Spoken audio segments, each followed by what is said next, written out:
cracks are starting to show in the U.S. housing market. Sales of existing homes fell for the 8th straight month in September. That's the longest losing streak in 15 years. Mortgage rates have skyrocketed this year, putting pressure on home buyers. They were already facing record high home prices, with many first-time buyers priced out. And even if they could afford it, there isn't much to choose from. There have been rarely so few homes available to buy. This is all data from the National Association of Realtors. The housing market has turned abruptly. During the pandemic, prices rose dramatically. But ever since the Federal Reserve reversed its stimulus policy, mortgage rates have shot up and prices have started to come down. And now joining us to talk about the housing market is Robert Helms. He's the host of the radio show, The Real Estate Guys. Now, Robert, it seems to me the housing market is cooling a bit. Now, I understand you're an investor yourself in the market. Is that what you're seeing on the ground? How much have prices come down?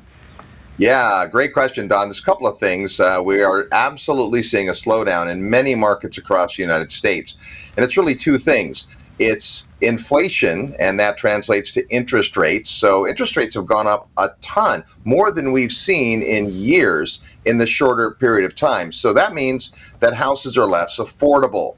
It doesn't mean that people aren't buying houses. That family that is being relocated and was thinking they could afford an $800,000 house maybe has to look for a $500,000 house, but they're still moving because they're following a job or school. So there are sales, but two things happen. One is the number of transactions slow down, and we're absolutely seeing that. And then prices change. So in some markets, we have seen a drastic reduction in prices, but I would say the majority of markets still, the rate at increase has slowed down. So we are still seeing a slight uptick in home prices in many of the more popular areas, but absolutely the volume of transactions is coming down. Right, okay. How would you rate the current health of the housing market right now?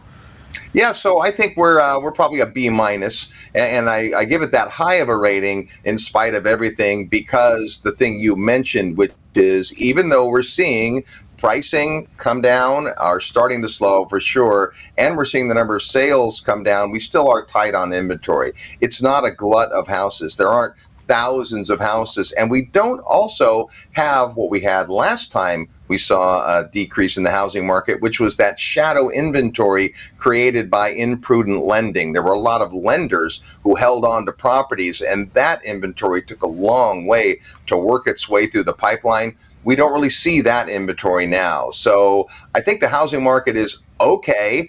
I think that long term, Mark Twain said, don't wait to buy real estate.